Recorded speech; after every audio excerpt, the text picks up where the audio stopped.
Y pues como nos dice aquí, las preguntas se van a resolver al final. El tema de hoy, bronquitis con asma, bronquitis, asma y rinitis alérgica. Los nutrientes como un refuerzo del sistema inmunológico. Esta es una pequeña infografía de las enfermedades respiratorias, como lo que es la bronquitis aguda, la bronquitis crónica, la parte del asma e incluso pudiéramos hablar de cáncer pulmonar, que realmente es una enfermedad crónico-degenerativa muy agresiva, ya que estos pacientes pues se deterioran muy rápido. Lo que vemos aquí es que la luz del alveolo es la que se ve afectada, se ve dañada y por eso empieza a producir cualquiera de estas enfermedades. ¿Le cambias, Daniel, por favor? ¿Qué es la bronquitis? Bueno, pues ya empezando o entrando al tema como tal, que ahorita se da mucho o hay mucho paciente con bronquitis por estos cambios tan bruscos que estamos teniendo, que de repente en la mañana hace muchísimo frío y luego ya de repente en la tarde calor y ya entra la noche y nuevamente frío. Estamos teniendo cambios muy acelerados. Entonces, la bronquitis es una afección que se va a desarrollar cuando las vías respiratorias del pulmón, eh, hablando específicamente de la parte de los bronquios o los bronquiolos, se inflaman y al inflamarse nos van a provocar como una respuesta de defensa o una respuesta, digamos, de activación de expulsión del moco, nos va a producir la tos. Recuerden que la tos es un mecanismo de defensa del pulmón y nos dice que a menudo esta producción de la mucosidad va a hacer que se haga a corto plazo una bronquitis aguda, pero si nosotros no le damos un tratamiento, si nosotros de manera clínica y de manera complementaria no reforzamos el pulmón, ¿qué va a pasar?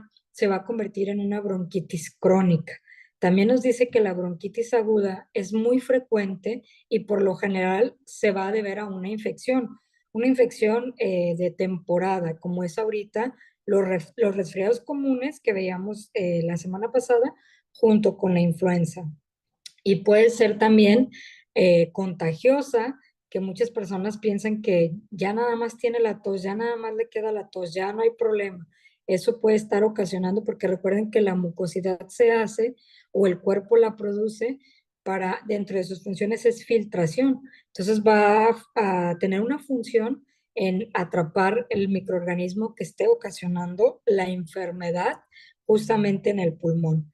También nos dice que la mayoría de estas personas se van a recuperar después de unos días o un par de semanas cuando mucho. Y ya la bronquitis crónica se define como aquella que dura al menos 3 meses, o sea, una persona que ya tiene una infección recurrente o una tos consecutiva de más de 3 meses, ya se puede considerar una bronquitis crónica. También nos dice que puede reaparecer durante al menos 2 veces al año de manera consecutiva. Digámoslo así, tiene 3 meses o 2 meses de una infección del árbol bronquial y al cabo de otros 2 o 3 meses vuelve a aparecer.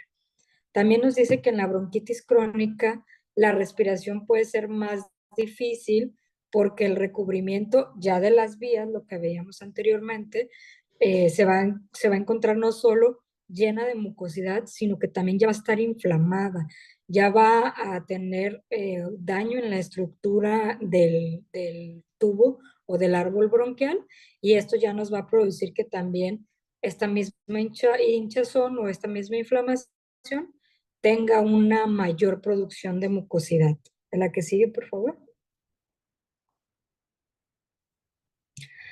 Ahora, si hablamos de la bronquitis aguda específicamente, nos dice que la bronquitis aguda suele ser causada por una inflamación de las vías respiratorias debido a una infección de tipo viral, como el resfriado común, la gripe, que es la influenza, que esto los vimos la semana pasada, el virus de la respiración sincitial o los virus que causan actualmente la COVID-19. También nos dice que de manera ocasional una infección bacteriana puede provocar bronquitis aguda y recuerden que cuando es bacteriana es mucho más común que se pueda convertir en una neumonía, que también lo vimos la semana pasada. ¿La que sigue?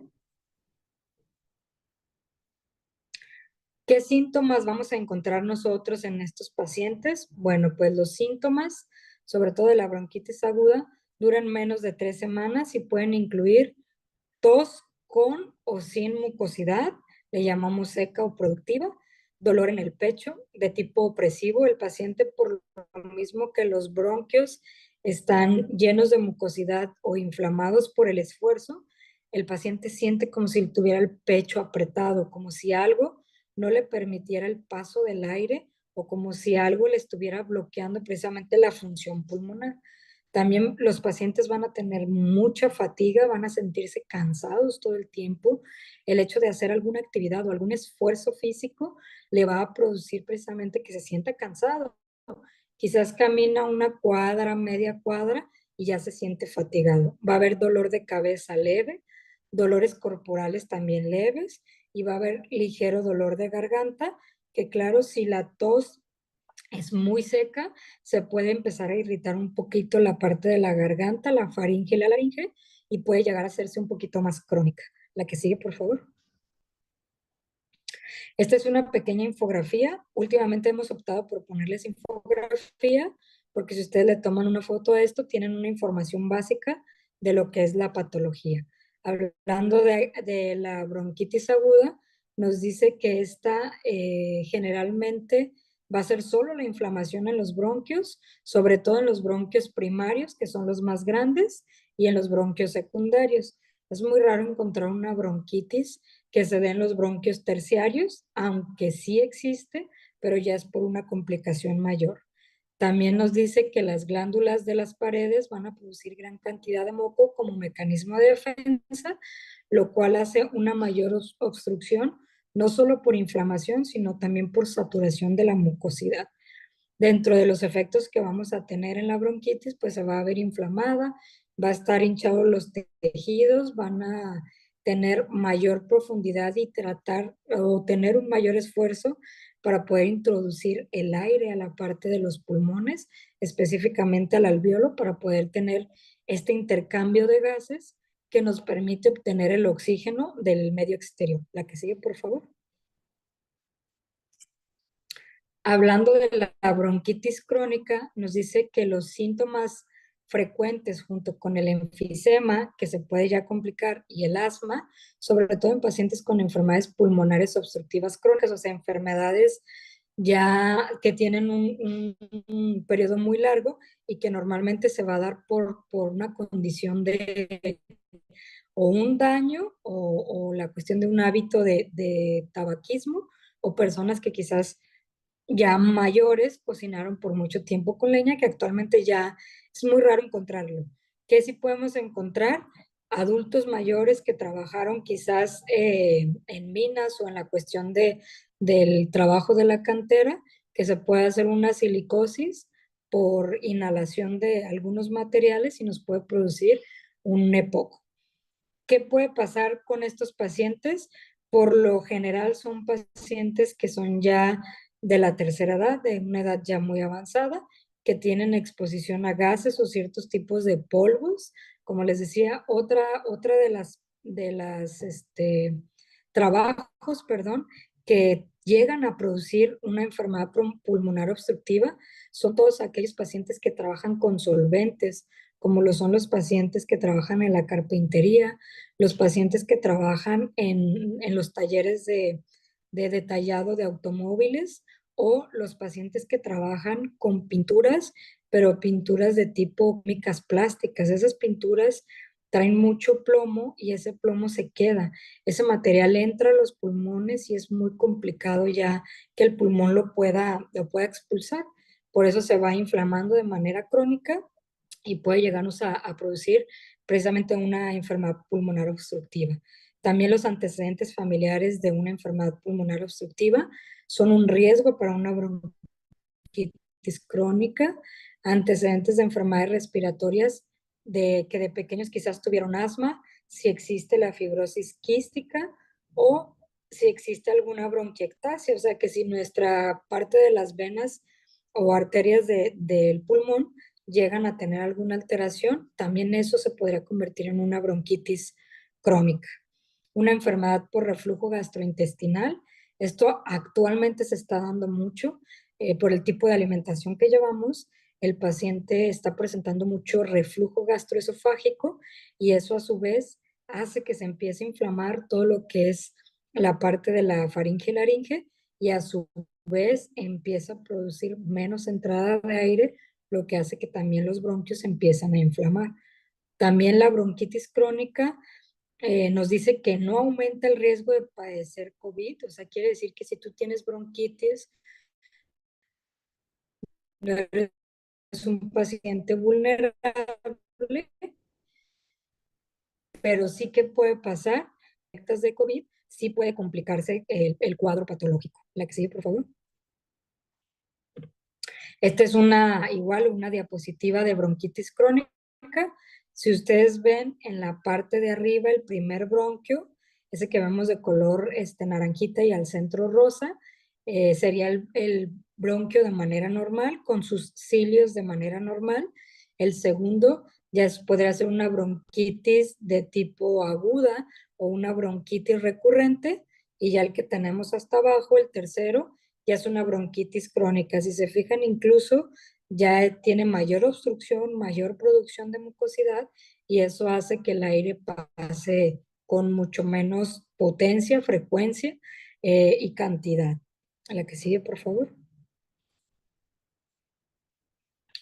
Hablando específicamente del asma, también es una de las enfermedades que nos va a provocar una obstrucción del árbol bronquial, sobre todo bronquios primarios y secundarios, y nos dice que esta es una enfermedad crónica que provoca en las vías respiratorias que se hinchen o que se inflamen y que se hagan, que la luz o la entrada sea mucho más pequeña. Y esto normalmente se da por una cuestión alérgica. La mayor parte de los pacientes asmáticos tienen una reacción histamínica ante un agente alergénico. También nos dice que esta parte se va a presentar con mucha dificultad respiratoria.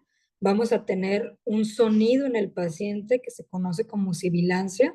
Es como si escucharas el silbido del viento cuando de repente se escuchan algunas películas que lo ponen, algo así parecido.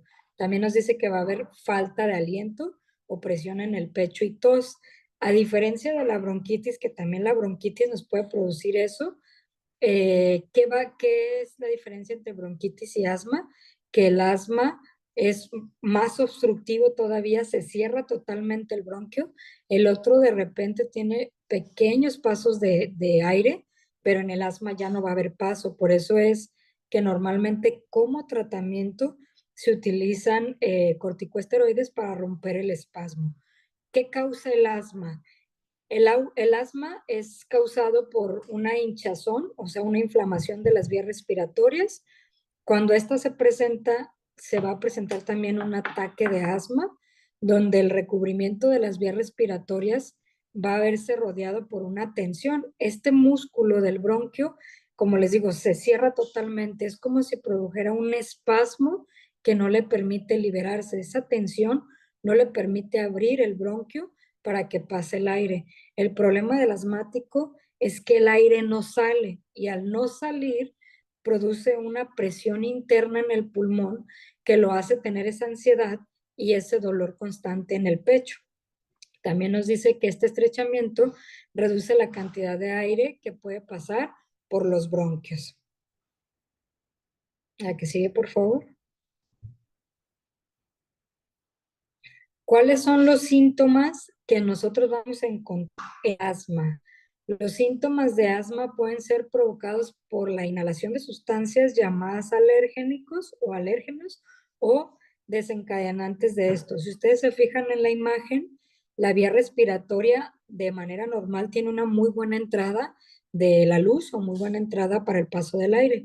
Una vía respiratoria inflamada del asma se ve totalmente cerrada. Aquí todavía no la ponen un poquito abierta, pero la verdad es que se cierra totalmente y ya esta nos va a impedir el paso de la salida del aire. La que sigue, por favor. Dentro de los desencadenantes que tenemos o los más comunes que vamos a encontrar nosotros para la reacción alérgica que nos va a dar una crisis asmática, va a ser los animales, pero específicamente es la caspa o el pelaje de la mascota, los ácaros del polvo, ciertos medicamentos. Hay personas que tienden a tener una reacción alérgica, una crisis asmática con algunos medicamentos como el ácido acetil salicílico, que es la aspirina, y algunos otros antiinflamatorios no esteroideos. También nos dice los cambios en el clima, lo que les decía ahorita es muy común que con estos cambios que tenemos se presente mucho. Hay mucho paciente que por el hecho de estar en contacto con los aires acondicionados, por dos razones, el frío y la contaminación, empiezan a presentar este tipo de crisis asmáticas. También químicos en el aire nos pueden llegar a dar precisamente una reacción o una crisis asmática. Algunos alimentos, actividad física. Hay pacientes que inmediatamente de que empiezan con su actividad física, por lo mismo del esfuerzo, empiezan a tener una crisis de tipo asmática. El moho, el polen, que es uno de los más comunes o más conocidos. Las infecciones respiratorias, que por eso también ahorita es muy común que un paciente asmático lo tengamos que cuidar mucho más, porque cualquier infección que tengamos ahorita o que el paciente tenga contacto puede reactivar esas crisis, porque el paciente puede vivir con asma, más el momento en el que se presenta una crisis es cuando tenemos complicaciones o cuando empieza el verdadero problema. Dentro de estas infecciones, las más comunes van a ser de tipo viral, aunque también hay asma de infección bacteriana. Las emociones fuertes también, esto es muy importante revisarlo en el paciente con asma, porque cualquier evento emocional le puede detonar una crisis. El tabaco u otra inhalación que se puede dar de la cuestión de fumar, como lo que ahorita se está utilizando mucho con el cigarrillo eléctrico. La que sigue, por favor.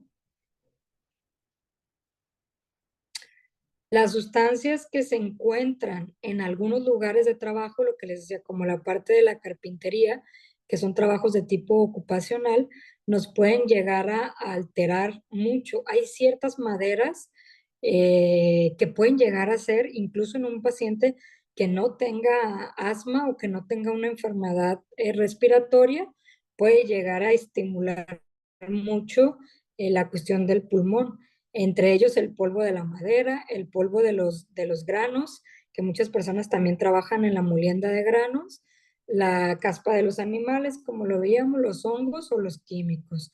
Muchas personas con asma tienen antecedentes personales o familiares de alergias, no solo de cuestión de contacto, sino también de alergias como la fiebre de heno o la parte del eczema. Otros, pues quizás no vayan a tener antecedentes alérgicos, pero el estar en contacto con estas sustancias va a detonar o va a desarrollar precisamente esta crisis o este cuadro de asma.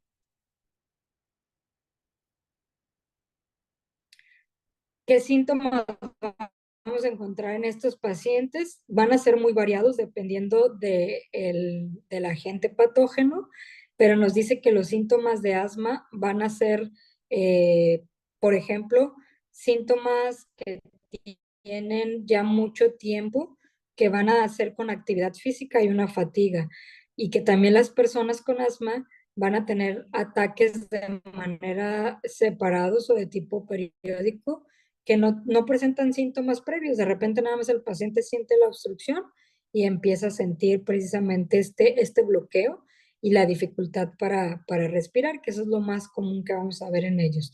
La dificultad para respirar, normalmente el paciente se va a sentir desesperado y va a llevar la mano al pecho o a la parte del cuello porque siente que se asfixia. La sibilancia es una de los síntomas que también podemos nosotros detectar o identificar en estos pacientes. Y también vamos a ver ataques de asma que pueden durar de minutos a días. El detalle es que cuando el paciente no logramos controlar precisamente estos síntomas, cuando ya tiene días, va a empezar a haber también una fatiga de los músculos accesorios de la respiración. ¿Cuáles son estos? Los que tenemos nosotros entre las costillas, en la parte de la clavícula, en la parte del deltoides, la parte de la espalda. Todos estos músculos son los que le ayudan al pulmón a poder inhalar el aire y después convertirlo en oxígeno en el pulmón. Pero cuando llega a tener la parte del asma, como intentan jalar mucho aire, entonces estos músculos se cansan y eso también nos va a dar una mayor dificultad para el paciente con asma. Esto también nos puede dar un cierto peligro, ya que el flujo de aire que se bloquea por la parte de los músculos accesorios o la parte de la fatiga respiratoria, incluso nos puede producir hasta a la cuestión de la muerte. La que sigue, por favor. Hablando de los síntomas ya específicamente que nos incluye el asma, pues va a ser tos con o sin producción de esputo, o sea, la parte de la flema. Puede haber retracción de la piel entre las costillas, lo que le decía la parte del tiraje intercostal, que son los músculos, dificultad para respirar que va empeorando con la parte del ejercicio o la actividad, la sibilancia o la parte de los sonidos respiratorios, va a haber mucho dolor o rigidez en el pecho, va a haber dificultad para dormir. Esto nos pasa mucho en el paciente asmático, la dificultad para dormir, porque el paciente llega a tener mucha ansiedad por el no poder respirar y entra un miedo del paciente de, ¿y si me duermo y no puedo respirar? Entonces esto le va a crear mucha ansiedad que a la vez, como lo veíamos, es una emoción que puede acentuar más o agravar más la crisis asmática. También vamos a tener un patrón de respiración anormal, como es la expiración durante el doble de tiempo que la parte de la inhalación, lo que les dice más dificultad para sacarlo que para la parte de la entrada. La que sigue, por favor. También es muy importante que nosotros tomemos en cuenta los síntomas de emergencia que ya necesitan tener una atención médica oportuna. Nos van a incluir labios y cara color azul, que es la cianosis. Va a haber una disminución del nivel de lucidez mental, o sea, el paciente ya va a empezar a verse somnoliento, puede incluso llegar a tener confusión mental, puede incluso todavía digamos, un síntoma más de alerta, perdón, sería la cuestión o la condición de que el paciente ya empiece a alucinar. ¿Por qué? Porque el dióxido de carbono que está en nuestro cuerpo ya está teniendo un efecto tóxico porque no se ha hecho bien este intercambio gaseoso. También puede tener dificultad respiratoria de manera extrema, que incluso ya no se escuche ni la sibilancia ni nada, porque ya se hizo un bloqueo total. Vamos a sentir el pulso muy rápido en estos pacientes, o sea, pueden llegar a tener incluso taquicardia. Va a haber ansiedad intensa debido a la dificultad para poder respirar. Va a haber mucha sudoración, dificultad para hablar, lo que les decía, como ya hay un bloqueo total, el paciente ya inflamó la parte de los bronquios y ya ni siquiera puede poder comunicarse. Y la respiración se va a detener de manera temporal, como les decía, incluso puede llegar hasta un paro cardíaco o la cuestión de la pérdida de la vida. Es importante que entendamos que el asma es una enfermedad de urgencia y emergencia que se puede complicar en cualquier momento. Lo que estamos viendo hoy es cómo apoyar a los pacientes para evitar que ellos tengan una crisis, para poderlos reforzar en este tiempo y que ellos tengan una herramienta más, aparte de su tratamiento y sus cuidados, que pueda complementar y reforzar esta parte, como les decía, para reducir el tiempo en que se presentan las crisis o espaciarlas o que cada vez sean de menor riesgo, evitando llegar a este punto que estamos hablando ahorita. La que sigue, por favor.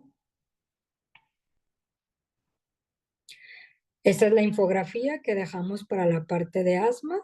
Si se fijan, nos habla de que el asma puede ser, normalmente la causa es de tipo alérgica, donde va a haber una respuesta inmunológica, que el cuerpo va a secretar histamina, va a haber una obstrucción o una hiperreactividad y nos va a producir una inflamación aguda o crónica dependiendo del paciente, donde aquí ya vamos a tener tos, sibilancia, disnea, rigidez de la parte torácica, taquicardia, pulso paradójico, o sea, rápido, lento, se siente, no se siente. Va a haber una hipoxemia, o sea, va a haber falta de oxígeno a nivel sanguíneo, hipercapnia, o sea, va a haber una concentración elevada del dióxido de carbono, o sea, de lo que nuestro cuerpo ya exhala como una toxina.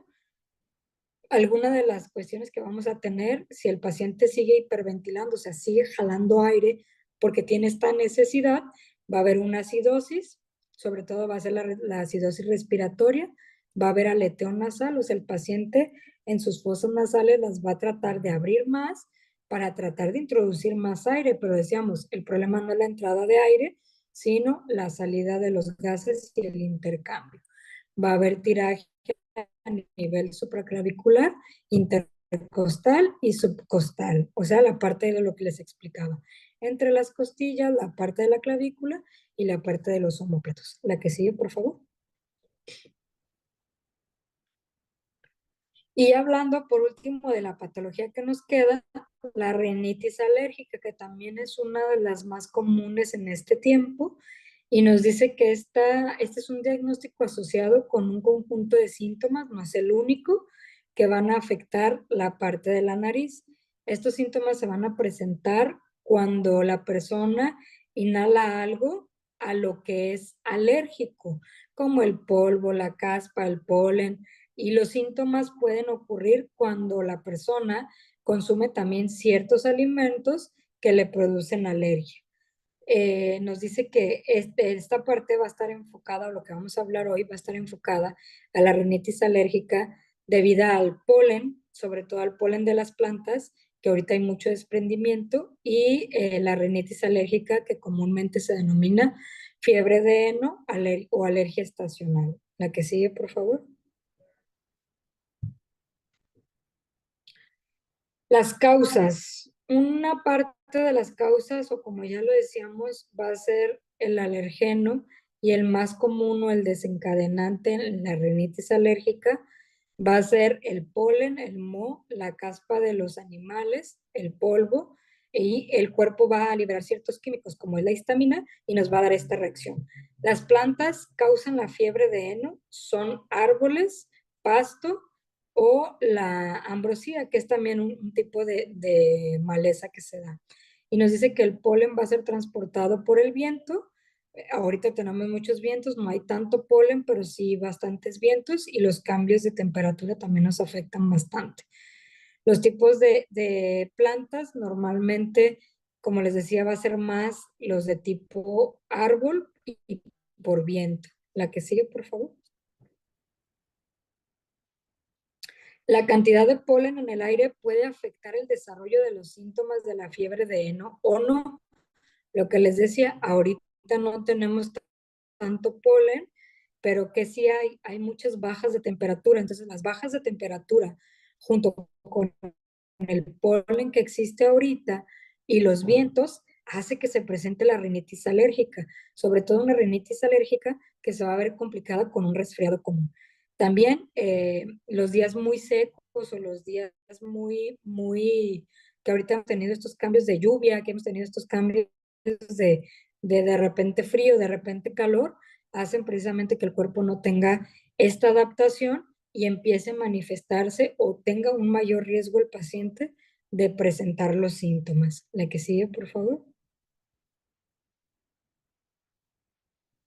¿Qué síntomas vamos a encontrar en estos pacientes? Bueno, como les decía, es un conjunto de síntomas, no solo es la rinorrea, sino tiene que tener todas estas características, donde el paciente sienta picazón en la nariz, también llega a tener picazón en la boca, sobre todo en la parte de la laringe. Los ojos los vamos a ver irritados, hinchados, enrojecidos y con comezón. La garganta en general, la faringe, laringe e incluso algunas partes de la tráquea se pueden inflamar. También la piel la podemos ver en cualquier parte del cuerpo con erupciones. Va a haber problemas con el olfato, son personas que van a tener una obstrucción de moco. Esa hiperproducción por la misma reacción va a hacer que la vía respiratoria a nivel de la nariz no cumpla con una de sus funciones, que es el olfato. La rinorrea, que es este escurrimiento o esta hiperproducción de moco, estornudos y los ojos llorosos. Otro de los síntomas que se pueden desarrollar puede ser la nariz tapada, o sea, son personas que van a tener congestión, incluso puede producir tos o dolor de cabeza. Esta misma afección se puede ir o se puede complicar a la parte de los oídos, donde los oídos de repente los vamos a sentir tapados sin causa aparente y va a haber una disminución del sentido del olfato, dolor de garganta, va a haber círculos oscuros debajo de los ojos por la falta de esta parte de inhalar el aire para convertirlo en oxígeno, la hinchazón debajo de los ojos, fatiga y son pacientes que van a estar muy irritados, incluso los senos paranasales, ya sea los que tenemos en esta zona o en esta zona, los vamos a ver afectados y se va a ver enrojecida el área. Y también va a haber mucho dolor de cabeza. Aquí sí, por favor. Gracias. Aquí les dejé también una infografía pequeñita de algunas de las cuestiones que vamos a ver en la cuestión de la rinitis alérgica. Si se fijan, aquí incluso nos lo marca que podría llegar a la parte de los bronquios por la hiperproducción de mucosidad y complicarse incluso en una bronquitis. La clasificación que nosotros vamos a tener de la enfermedad va a ser de manera intermitente, donde va a ser de menos de 4 días a la semana o menos de 4 semanas consecutivas, de manera leve, donde hay sueño normal, no hay deterioro del paciente. ¿Qué quiere decir esto? El paciente que tiene una rinitis alérgica le cuesta mucho trabajo por las noches respirar y normalmente va a respirar por la boca y al respirar por la boca, ¿qué pasa? Va a haber una resequedad y esto va a inflamar nuestra vía aérea, laringe, faringe y a su vez puede haber introducción de algunos microorganismos que recordemos que la función de la nariz es precisamente el filtrado, la parte de calentar el aire y humedecerlo. Entonces aquí ya va a entrar frío, que nos puede complicar los bronquios, ya no hay una filtración, entonces puede entrar cualquier microorganismo y al no tener húmedo también se vuelve seco y por eso irrita la garganta. También puede ser persistente, que es por más de 4 días a la semana o más de 4 semanas consecutivas y de moderado a grave, donde los trastornos del sueño, lo que les comentaba, van a ir en deterioro y el paciente se va a ver muy afectado. Otras de las cuestiones que tenemos, de los principales síntomas, como veíamos, es la congestión nasal, estornudos, comezón nasal y escurrimiento. Aquí nos dan algunas de las opciones que podríamos utilizar, aunque es importante tener una revisión clínica y complementarlo con algo que nos ayude a prevenir, a reforzar el sistema inmune para que no pase esto. La que sigue, por favor. ¿Cuáles son los síntomas que vamos a encontrar? No es de la neumonía, es de la cuestión de la rinitis, pues va a ser fiebre, escalofrío, tos, dificultad para respirar, dolor en el pecho que sí se puede dar, náusea, vómito, y en algunos pacientes por el mismo esfuerzo se puede dar en diarrea. La que sigue, por favor. Para la recomendación de las dosis que tenemos, esta vez tenemos los productos de chía, de cúrcuma y de jengibre. Aquí en la bibliografía, más adelante lo van a ver, les dejé el primer artículo es relacionado precisamente con la chía, ya que se ha encontrado que la chía, al tener omega 3 nos favorece mucho al reforzar la parte de la mucosidad de todo lo que es el tracto respiratorio, desde lo que hablamos de la nariz, la parte de la faringe, la parte de la laringe, la parte de los bronquios primarios, secundarios, terciarios y los alveolos, pero no solo eso, sino también la pleura, que es la parte del pulmón, eso también nos ayuda a reforzarla. Entonces, en estos pacientes, de manera preventiva o como tratamiento coadyuvante, vamos a dar chía 7 gotas cada 8 horas, en el adolescente 7 gotas cada 12 horas y en el niño 5 gotas cada 8 horas. La cúrcuma vamos a dar una cápsula cada 8 horas, en el adolescente igual una cápsula cada 8 horas y en el niño 3 gotas cada 12 horas. Y el jengibre vamos a dar 7 gotas cada 8 horas, en el adolescente 5 gotas cada 8 horas y en el niño 3 gotas cada 12 horas. Aquí nada más me gustaría hacer una pequeña pausita, donde si el paciente está en una crisis asmática crónica o recurrente, vamos a dejar de lado un poquito el jengibre, porque esta misma crisis asmática le altera la cuestión cardíaca y el jengibre, como va a tratar de regular eso, podría tener un choque ahí entre la vía respiratoria y el corazón. Entonces es importante que lo dejemos un poquito de lado, nos vayamos con la chía, la cúrcuma, e incluso podemos meter el citrus en vez del jengibre, en este caso de la crisis asmática, de manera preventiva, sí lo podemos dar. Posterior al cuadro de las crisis asmáticas, sí lo podemos meter porque le va a ayudar a esta parte de la regeneración pulmonar, concentrar el calor en el pulmón y aparte disminuir la producción de mucosidad. En eso sí se puede dar. Durante la crisis o en un periodo de recuperación de crisis asmática tipo crónica, lo vamos a dejar en pausa. Otro de los nutrientes que también pudiéramos utilizar es el Dreaming Deep, porque recuerden que una de las causas que veíamos ahorita con estos pacientes es que se puede complicar la cuestión del sueño y se puede complicar por la ansiedad, por la falta de poder respirar, y son pacientes que no se logran recuperar tan pronto precisamente por estas alteraciones del sueño. La que sigue, por favor.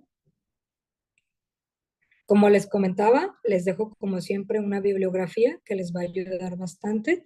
El primer artículo es precisamente el que nos habla de la chía y su importancia en los tratamientos en pacientes para recuperar vía respiratoria. Como siempre, Daniel, es todo de mi parte. No sé si por ahí ya tengas algunas preguntas. Sí, claro que sí. Ya nos hicieron llegar algunas de sus dudas. Nada más voy a compartir pantalla para poner la diapositiva con las preguntas, tal cual. Un minutito.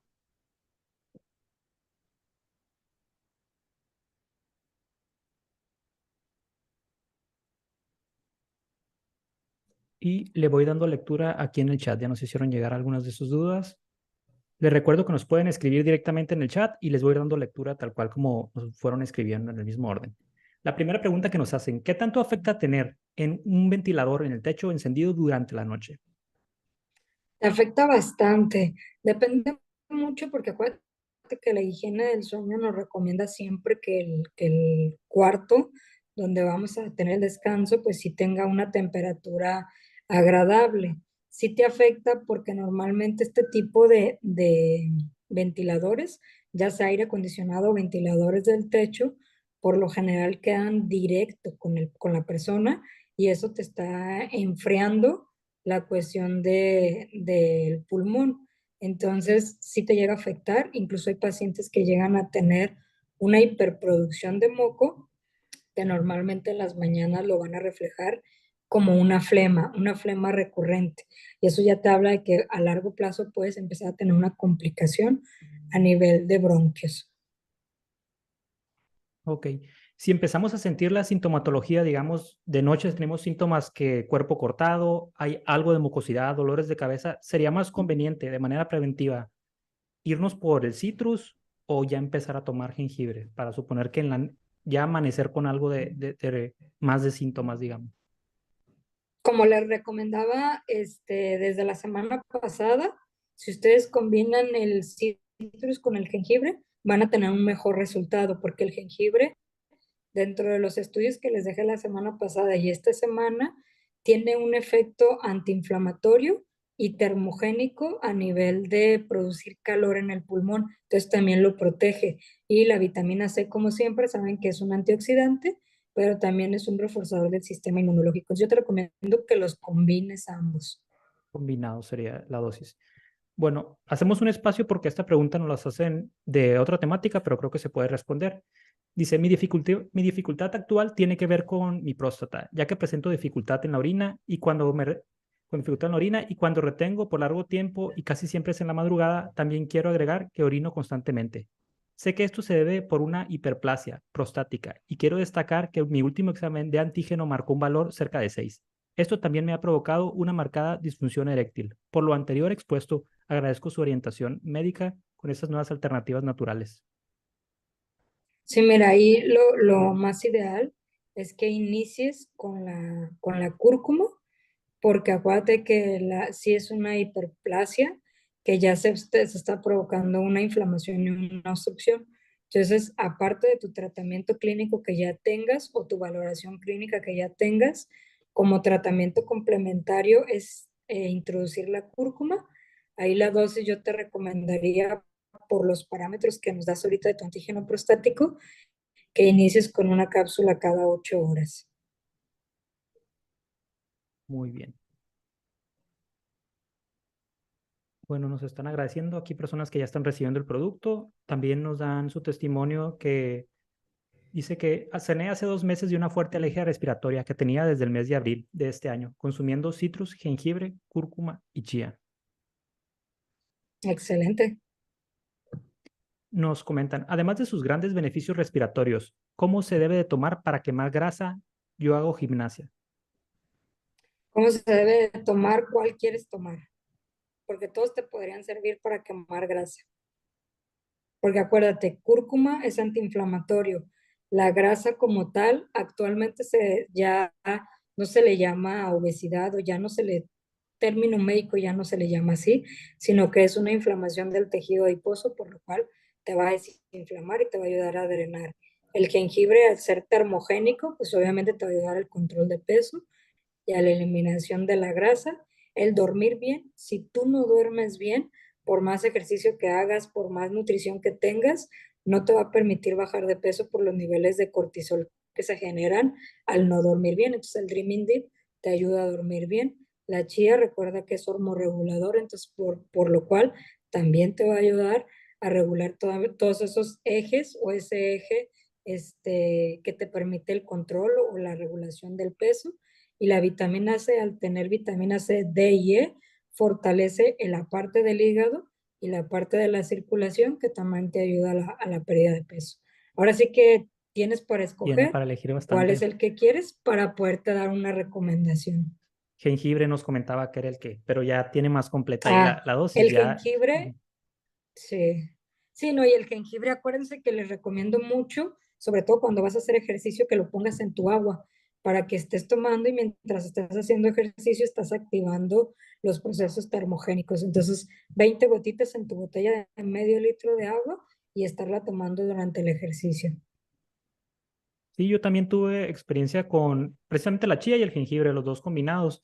Y durante los primeros meses, te comentaba hace un tiempo de esa pregunta de que qué pasa en los primeros meses, porque una persona que la toma, yo tenía algo de exceso de grasa abdominal y estaba haciendo cardio y no necesariamente la quemaba, pero me decías que justo el hígado graso es de lo primero que puedes. Y sí lo sentía que iba mucho, que era mucha orina, ¿no? Como si tuviera algún Sí, malestar de ese tipo. Justo después ya empecé, siguiendo con la dieta normal y el cardio, ya empecé cada semana como a bajar mis gramos constantes. Entonces sí siento que me ha ayudado mucho, aparte de quitarme por ahí algunas harinas y refrescos, cositas de ese tipo, ¿no? Pero sí siento que se tardó, digamos, mi cuerpo depuró lo que era y después ya comenzó con grasa abdominal. exacto. Eso es lo que les decía, primordialmente es limpiar el hígado para que nos ayude a bajar de una manera sana, porque muchos pacientes sí empiezan a bajar, pero muchas de las toxinas se van quedando ahí y por eso después no tienen el mismo rendimiento. Nos preguntan, para menopausia, ¿cómo tomar los productos? Y dice, bueno, es que nos completaron que tiene. Ah, bueno, la persona, son dos preguntas, ¿no? Una es para menopausia y también nos complementa la persona que ella tiene el jengibre en cápsulas. Para el caso de combinar citrus, bueno, para el caso de combinar jengibre para bajar de peso.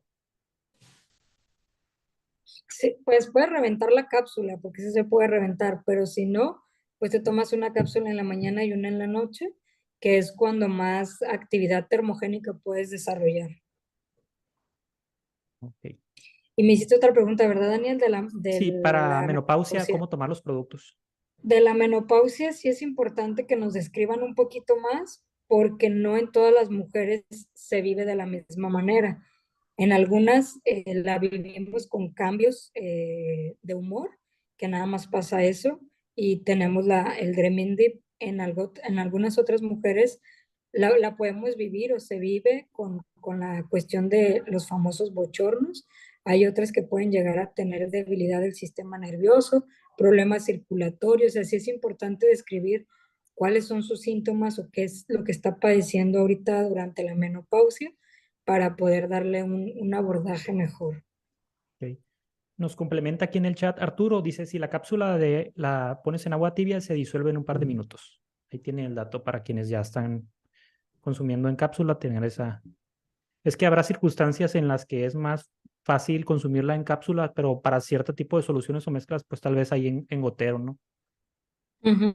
No, como lo decíamos, Daniel, de repente cuando hay cierta acidez, el jengibre nos ayuda, pero de manera inicial, cuando empezamos con las gotas, tiene una crisis curativa, un pequeño elevación de los síntomas y en cápsula disminuyes esa cuestión. Entonces, a veces la mandamos de manera inicial en cápsula y después ya nos vamos a la gota, pero cualquiera de las dos tiene el mismo efecto benéfico en el cuerpo. Nos complementan respecto a la pregunta de la menopausia, que lo que siente al momento son dolores bajitos. Dolores bajitos. Si Bajitos, nada, si nada más son dolores, puedes tomar la cúrcuma, que te ayuda con la inflamación y los dolores. Y puedes tomarla una cada 12 horas. muy bien. No nos han hecho llegar más preguntas y estaba checando en Facebook y tampoco ha habido. Entonces creo que de momento sería todo. O igual si hay una duda más, yo creo que es momento para que nos la escriban por aquí por el chat. Simplemente complementando la información, les estoy poniendo nuestros datos de contacto. Ya saben que si en algún momento dado están viendo esto en la repetición, vienen invitados de una persona y quieren consumir los productos, acérquense a la persona que los invitó aquí para que sea la más idónea para que les haga las indicaciones, que los consuman con ella y ya no tengan que invertir en el envío y le va a reducir bastante los gastos. Si no conocen a alguien, nos pueden contactar en nuestras redes sociales o en nuestro WhatsApp y les brindamos la información, ya sea de las fichas técnicas, de las charlas, para que se capaciten y pues tomen la decisión más informada. Y estamos ahí para servirles. Les agradecemos mucho a todos los presentes. Te agradecemos mucho, Susana, por el esfuerzo con las Gracias a capacitaciones y ustedes. todo. Aquí nos sigues capacitando y resolviendo estas dudas que pues muy importantes para hacer esos cambios en la salud, ¿no? Que es lo principal. Muchísimas gracias. Voy a dejar de compartir pantalla. Les agradezco mucho a todos los participantes, nuevamente a ti, Susana, y nos vemos en la siguiente charla que sería para el jueves, ¿no? ¿Seguiríamos Así es. con enfermedades respiratorias No, o ya haremos? cambiaríamos a enfermedades digestivas por lo que viene de que vamos a entrar a un mes que le cargamos mucho a la alimentación. Entonces vamos a cambiar a las enfermedades digestivas. Muy bien, ahí estaremos preparados. Entonces, solo para informarles que va a ser el jueves y el martes probablemente va a ser algo de negocios en general o de capacitación para ventas. Entonces, les agradecemos mucho a todos los presentes. Ahí se va a quedar esto terminando esta charla, se queda en Facebook para su repetición. Y pues muchísimas gracias, que pasen una excelente noche. Muchas gracias, Susana, a ti y a todos Cuídense. los presentes. Hasta luego, que descansen, que pasen muy buena noche.